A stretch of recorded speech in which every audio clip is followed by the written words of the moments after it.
বলে, ওগো আনাসের মা, ছোট মানুষ কি আমার খেদমত করবে? হযরত আনাসের মা বলে, নবীজি আমার আনাস আপনি যা হুকুম করবেন তা সব আনাস পালন করবে। তবে নবীজি গো, আনাস আপনার কাছে কখনো কিছু চাইবে না, কখনো কিছু। আর আপনি যা হুকুম করবেন সব আমার আনাস মানবে। আনাস রাদিয়াল্লাহু তাআলা আনহু বলেন, আমার নবীজি আমি 10টা বছর খাদেমা ছিলাম। নবীজি জীবনে আমাকে মারে নাই, ধমক দেয় নাই। সুবহানাল্লাহ বলবেন না? আমি 10টা বছর রাসূলুল্লাহর খেদমত করেছি, কখনো নবীজি আমাকে একটা ধমকও দেয় নাই। জোরে বলেন সুবহানাল্লাহ। ভাইরা আমার, বাবাজিরা আমার, হযরতে আবু বকর সিদ্দিক রাদিয়াল্লাহু তাআলা আনহু পাশে বসে কথাগুলি শুনছেন। আনাসের মা বলছেন, নবীজি আমার আনাস কখনো কিছু কি চাইবে না। 10টা বছর খেদমত হয়ে গেছে। হযরত আনাস রাদিয়াল্লাহু তাআলা 10 বছর খেদমতের পর রাসূলুল্লাহর ইন্তেকাল মোবারকের আগে আমার নবীজি বললেন, আনাস আমার কাছে কিছু চা। 10টা বছর কিছু আমার কাছে চাইলি না, আমি দিলে খাইছো, আমি না দিলে তুই খাস নাই। আনাস কত কষ্ট করেছো, দুঃখ করেছো। ও আনাস, আজকে তুই আমার কাছে কিছু চা, আমি নবী তোর আশা পুরাবো। আল্লাহু আকবার। ভাইরা আমার, বাবাজিরা আমার, হযরত আনাস রাদিয়াল্লাহু তাআলা বললেন, নবীজি গো খেয়াল করেন, আমার দিকে তাকান। রাসূলুল্লাহর কাছে বললেন, নবীজি গো আমি আপনার কাছে কিছু চাই নাই 10টা বছর, আজকেও আমি চাইবো না, কারণ আমার মা নিষেধ করে দিয়েছে। জোরে জোরে বলবেন কি মারহাবা? কথা কি মনে আছে? আমার মা মানা করে দিয়েছে। নবীজি বললেন, তাই সেই জন্য তুই চাবি না? তাইলে যা, আজকে বাড়ি যা, যাইয়া বল, মাগো নবীজি আজকে আমাকে চাইতেই বলছে, আর আমি যা চাইবো নবীজি তাই পূরণ করবে। এইবার হযরতে আনাসের মা, তিনি যখন আনাস রাদিয়াল্লাহু তাআলা 10 বছর পরে বাড়ি গিয়ে ডাক দিলেন, মা, জোরে বলেন মারহাবা। তার মা দরজার কাছে এসে বললেন, কে গো? কয়, মা আমি আপনার সন্তান আনাস।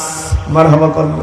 কয়, আনাস রে, তুই কেন বাড়ি আইলি, কেন বাড়ি আইলি? আমি দরজা খুলবো না। আল্লাহু আকবার। এইবার আনাসের মা বললেন, দরজা খুলবো। আগে বললেন কি দরজা খুলবো না, পরে বললেন কি খুলবো। তবে একটা কথা আমাকে বল, তুই এসেছিস না, আমার নবী তোকে পাঠাইছে। আসছে কইও না, এই সিলেটের ভাইরা একটু জোরে মাতো,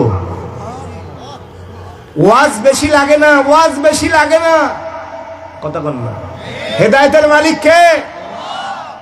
এই এক একটা সাইড কমপক্ষে আমার 2 ঘন্টা সময়ের প্রয়োজন ছিল। হযরত আবু বকর রাদিয়াল্লাহু তাআলা আনহু খেদমতের যখন মা নিয়ে আসলেন তখন থেকে এই পর্যন্ত আছে কতক্ষণ। আর হযরত আনাস রাদিয়াল্লাহু তাআলা আনহু, আমার আর 1 মিনিট টাইম আছে।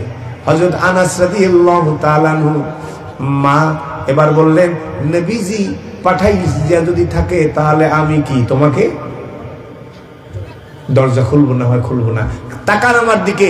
হযরত আবু বকর, হযরত আনাস রাদিয়াল্লাহু তাআলা আনহু বললেন, মা গো তুমি আমার নবীজির কাছে কিছু চাইতে মানা করছো, কিছু বলতেই মানা করেছো। মা আমি আজকে নিজে আসি নাই, নবী আমাকে পাঠাইছে। ছোট্ট করে দিয়ে বলছি। এবার বলছেন, মা গো আসছি কেন জানেন? নবীজি পাঠাইছে, আপনার তো অনুমতি নেই, এই জন্য নবীজির কাছে আমি কখনো কিছু চাই নাই। 10 বছর শুধু খেদমত করছি। জুতা নিয়ে দাঁড়ায় থাকতাম, মেসওয়াক ভিজাইয়া এনে দিতাম। ওমা নবীজি চাইতে কইছে, কি চাইবো? আনাস রাদিয়াল্লাহু তাআলা মা বললেন, চাইতে যেহেতু বলছে তুই চা, নবীজির ডান পাশে তুই খাদেম থাকবি। কোথায়? জোরে কর। জান্নাতে। জান্নাতে। আল্লাহু আকবার। দুনিয়ায় চাইয়া লাভ কি?